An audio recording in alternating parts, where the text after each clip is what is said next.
So it was probably 10 years ago when I first encountered today's quote. It's from Oscar Wilde and says, "Man is least himself when he talks in his own person. Give him a mask and he will tell you the truth." It's an interesting quote, and it stuck with me, I think, because one, it seems like there's a lot of truth to it, but it also kind of feels like there probably shouldn't be. And having considered it, I think that the crux of the matter lies in integrity. And I mean that in more of a literal sense than it sounds. When I talk about integrity, it's the same root as in integration. And I would say that the degree to which the quote applies depends on how integrated the different versions of yourself are to each other. And there are a few different versions of yourself. Who we think we are is usually slightly removed from who we really are. I think we all know somebody who isn't particularly self-aware, who maybe thinks of themselves a lot more highly than they should, or sometimes more humbly than they should. And similarly, I'm sure that we all know somebody that has a social persona that's significantly different from who they are in private. And lastly, most of us have somebody that we would like to become, but who we aren't yet. And I think that the more integrity you have is the more that these different versions of yourself overlap. And therefore, the less you feel the need to be dishonest, both with yourself and with others. And so the person you would like to become is determined positively by your goals, and negatively by the guilt you feel when you don't live up to your own standards. If you were to list everything that you do, your thoughts, your habits, your conversations, your occupation, if you put it all in a box, you would find that there's a subset of things that you do that you actually approve of, and then other things that you don't. And because nobody's perfect, we all make mistakes and we all have tendencies that we would rather not be there. It's the things that we do that we don't approve of that are our sources of shame and dishonesty. So there's a couple ways to improve integrity. One option would be to just decide to approve of all of your actions. Then there would be no need to be dishonest and no need to change. But for most people, it's uncomfortable to share their faults out loud. And generally, the more you practice being honest, the more it becomes an incentive to become more like the person you want to be able to portray.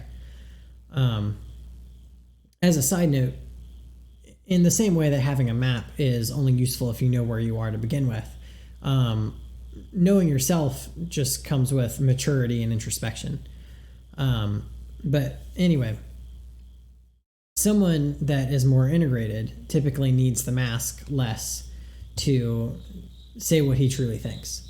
And that makes for a pretty good litmus test. Does the action you're taking make you feel more integrated or less?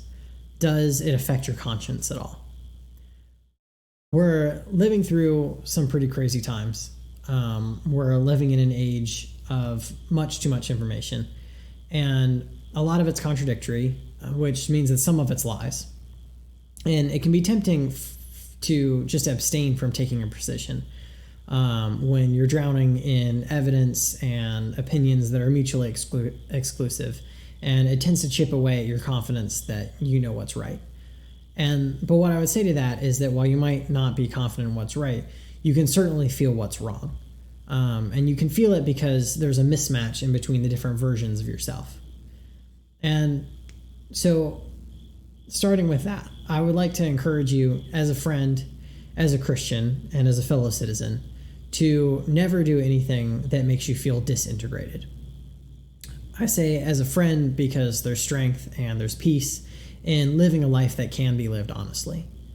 As a Christian, because ultimately this is a political channel, and if politics are discussed from the pulpit at all, it's often done pretty poorly.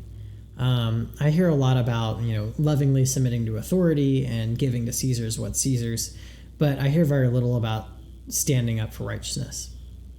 And in a free country, it's pretty rare that the two Christian defaults there, the position of, submitting to authority as they're ordained by God, and standing up for truth, they're rarely at odds with each other. But these days, I think it's easier to feel some tension arising between the two than we have in the past. And unfortunately, I would imagine that if our governor declared tomorrow that everything that is blue will now call red, and everything that's red will call blue, most of the modern churches would just urge their congregation to comply. I mean, after all, they're just words, and red could mean blue as easily as it could mean red. And it makes for, better outreach opportunities for our neighbors who are likely complying. It doesn't affect the gospel in any way.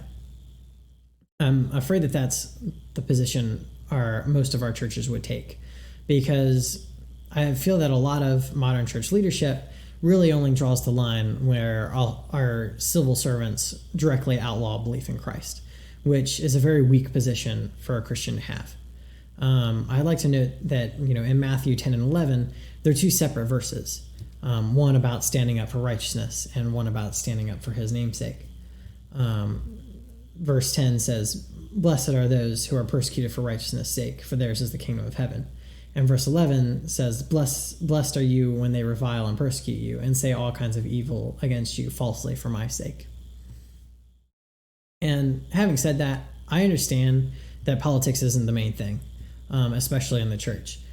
But I feel like for those of us that are secure in the love of Christ and free from the fear of man, it certainly seems a waste that we're encouraged often to not take a stand.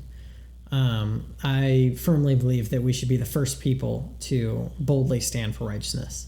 And I do believe that includes objective truth, or what we believe to be the truth, even if it's not directly tied to the gospel.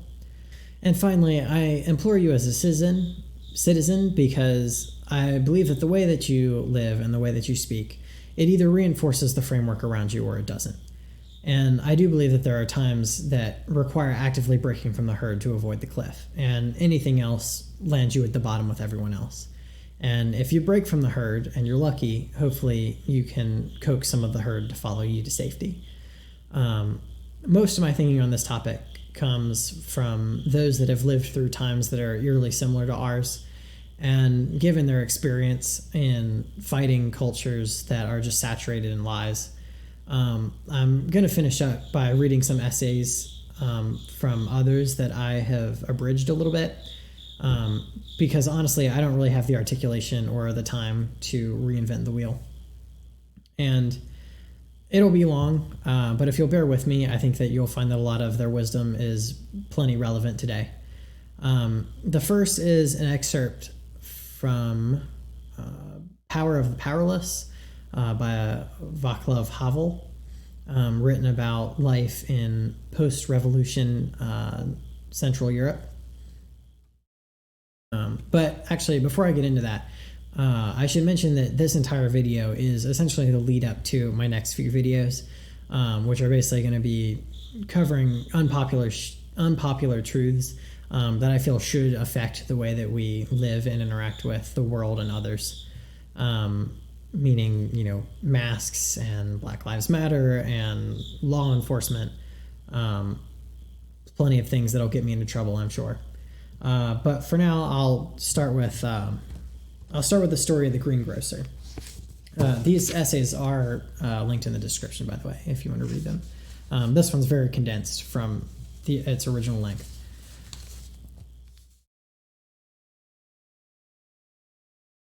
The manager of a fruit and vegetable shop places in his window, among the onions and carrots, the slogan, "Workers of the world, unite." Why does he do it? What is he trying to communicate to the world? Is he genuinely enthusiastic about the idea of unity among the workers of the world? Is his enthusiasm so great that he feels an irrepressible impulse to acquaint the public with his ideals? That poster was delivered to our greengrocer from the Enterprise headquarters, along with the onions and carrots. He put them all into the window simply because it had been done that way for years, because everybody does it, and because that is the way it has to be. If he were to refuse, there could be trouble. He could be reproached for not having the proper decoration in his window. Someone might even accuse him of disloyalty. He does it because these things must be done if one is to get along in life. He does not put the slogan in his window for any personal desire to acquaint the public with the ideal it expresses. This, of course, does not mean that his action has no motive or significance at all. The slogan is really a sign, and as such as it contains a subliminal message, but it contains a subliminal but very definite message. It might be expressed this way. I know what I must do. I behave in the manner expected of me. I am obedient, and therefore I have the right to be left in peace. This message, of course, has an addressee. It's directed above, to the greengrocer's superior, and at the same time is a shield that protects the greengrocer from potential informers. Let us take note.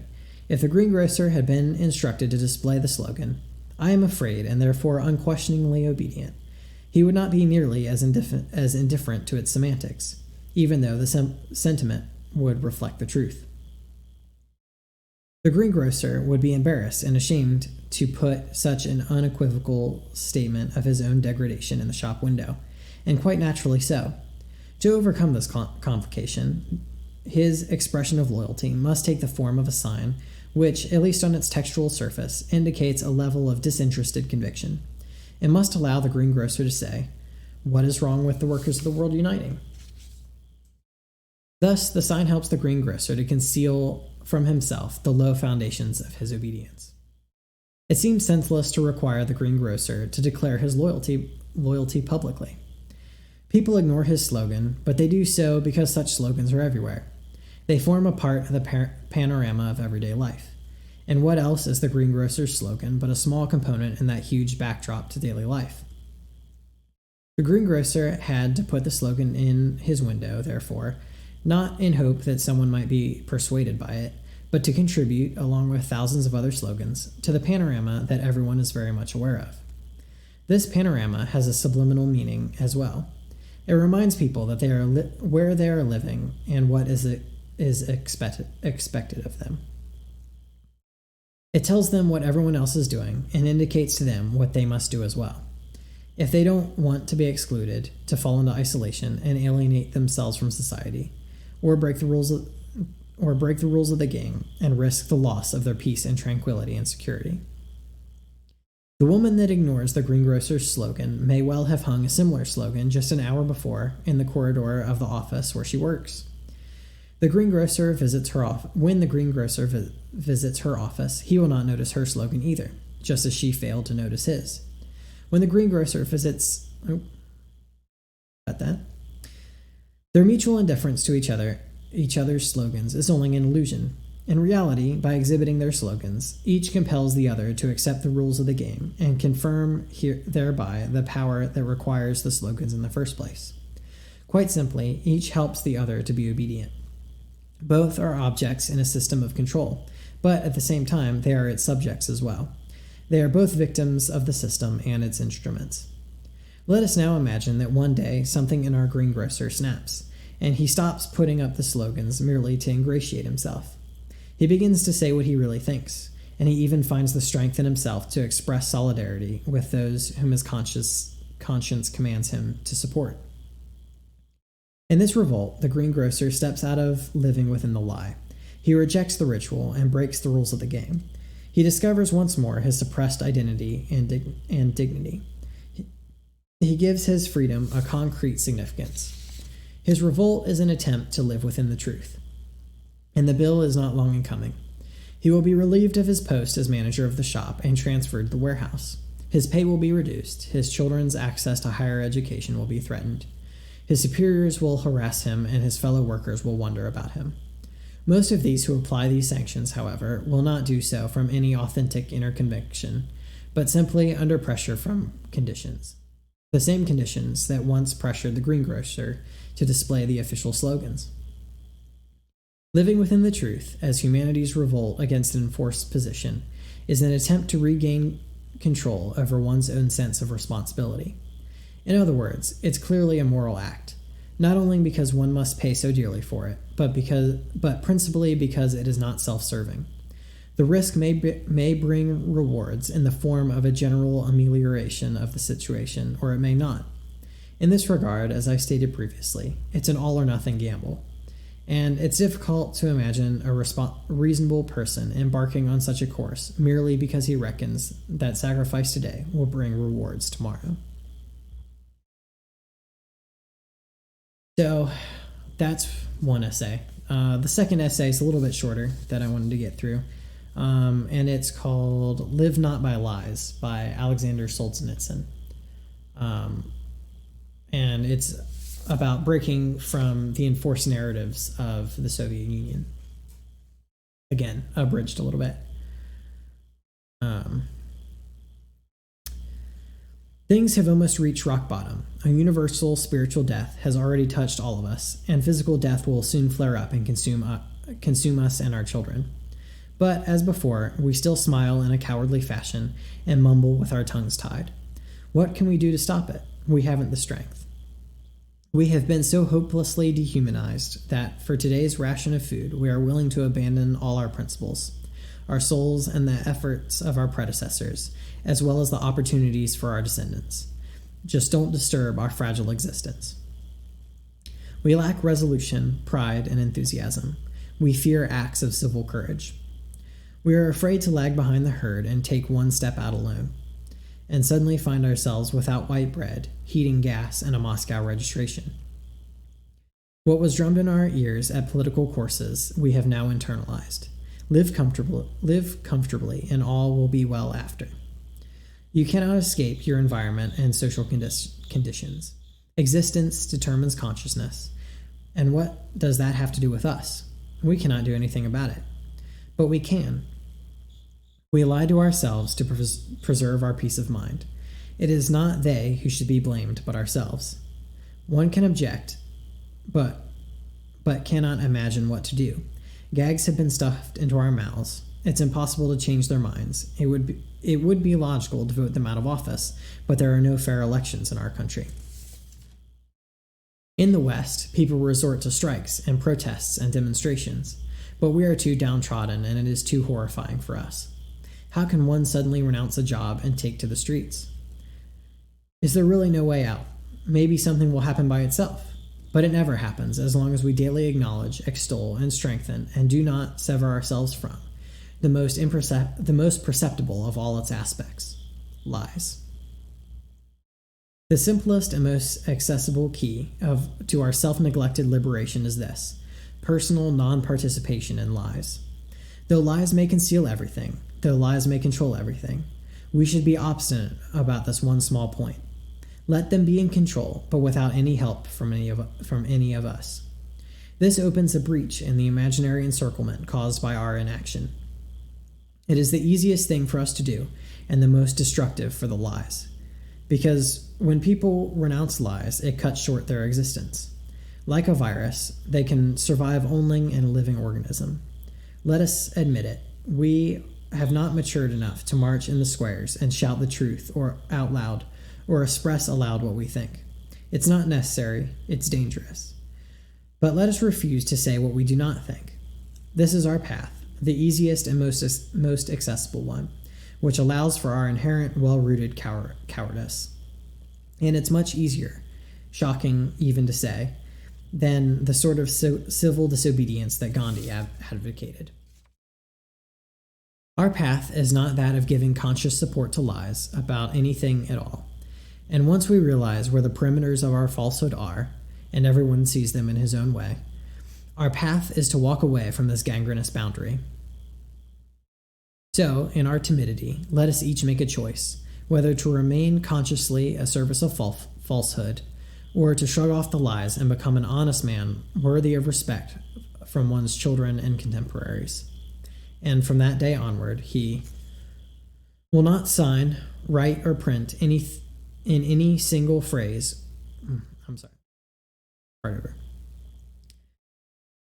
From that day onward, he will not sign, write, or print in any way a single phrase which, in his opinion, distorts the truth. Will not utter a phrase either in private conversation or in public, neither on his own behalf or at the prompting of someone else, either in the role of the agitator, teacher, educator, or as an actor. He will immediately walk out of a meeting, session, lecture, performance, or film if he hears a speaker tell lies or purvey ideological nonsense or shameless propaganda. He will not subscribe to or buy a newspaper or magazine in which information is distorted and primary facts are concealed. I have not enumerated, of course, all possible and necessary ways of avoiding lies, but whoever begins to cleanse himself will easily apply the cleansing pattern in other cases. It will not be the same for everyone at first. Some will lose their jobs, but there are no loopholes for anyone who wants to be honest. On any given day, any one of us, even those securely working in technical sciences, will be confronted with at least one of the above choices, either truth or falsehood, towards spiritual independence or towards spiritual servitude. This will not be an easy path, but it is the easiest of all possible ones. There are people among us, dozens of them, who have been observing all these conditions for years and who live by the truth. Therefore, you will not be the first to take this path. You will join others. It will be easier and shorter if we embark on it in great and friendly numbers. If we are in the thousands, it will not be possible for them to do anything to anyone. If we are in the tens of thousands, you will not recognize your own country. So with that, that's where I will leave you for today, and I'll see you in the next couple videos.